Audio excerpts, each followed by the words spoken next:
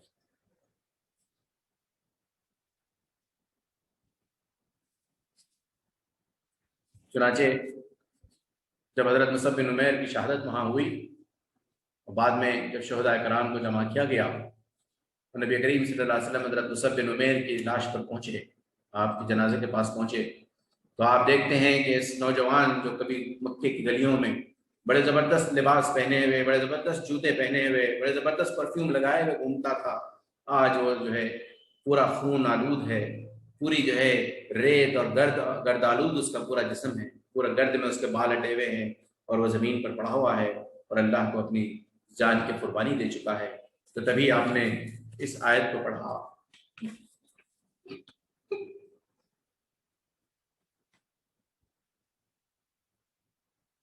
جو میں نے ابتدا میں پڑھی تھی کہ من المؤمنین رجال صدقوا ما عاهدوا الله علیہ فمنهم من قضى نحبه ومنهم من ينتظر وما بدلوا تبدیلا. مومنین میں بعض ایسے ہیں کہ انہوں نے اللہ سے جو وعدہ کیا اسے سچ کر دکھایا، اور بعض ان میں سے اپنی مدت پوری کر چکے ہیں، اور بعض ابھی انتظار کر رہے ہیں، اور انہوں نے اپنے ارادے میں کوئی تغیر اور تبدل نہیں کیا. دوستو، جب آپ کے جنازے کی تدفین کا مرحلہ آیا تو تدفین کے لیے حضرت مصعب بن عمیر کی ایک چادر تھی، اس چادر کو لایا گیا تاکہ آپ کو اس میں دفن کیا جائے. جب چادر آپ پر اڑائی جاتی تو وہ اتنی چھوٹی تھی کہ سر ڈھانکتے تو پیر کھل جاتے اور پیر ڈھانکتے تو سر کھل جاتے. نبی کریم صلی اللہ علیہ وسلم نے کہا کہ چادر کو سر کی طرف کر دو اور پیروں پر کچھ گھاس ڈال دو. اس طرح جو ہے آپ کا کفن ہوا اور آپ کو جو ہے وہیں پر احد کے اسی میدان میں تدفین ہوئی ہے. آج بھی وہ احد کے اس میدان میں موجود ہیں، وہیں ان کا مزار ہے، وہیں وہ دفن ہے. اور آج جو بھی مدینہ جاتے ہیں وہ لوگ ضرور احد کے میدان میں جاتے ہیں، اور جب احد کے میدان میں پہنچتے ہیں تو ضرور حضرت مصعب بن عمیر کو سلام کرتے ہیں وہاں ٹھہر کر. مجھے بھی اس بات کو اللہ نے موقع دیا کہ میں بھی وہاں ٹھہرا، اور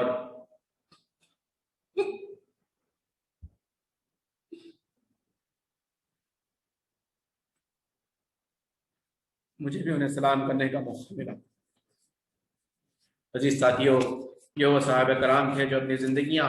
اس دین کے لیے، اس اسلام کے لیے اپنی لگائیں، اور جو وعدہ انہوں نے آپ صلی اللہ علیہ وسلم سے اور اپنے رب سے کیا تھا اسے کر دکھایا. اور ہم بھی آج مسلمان ہیں اور ہم نے بھی اپنے رب سے وعدہ کیا ہوا ہے، لیکن ہمارے حالات کا جائزہ لینا چاہیے ہم کو، ہماری اپنی زندگیوں کے معاملے کو ٹٹولنا چاہیے ہم کو، اور دیکھنا چاہیے کہ ہم کہاں تک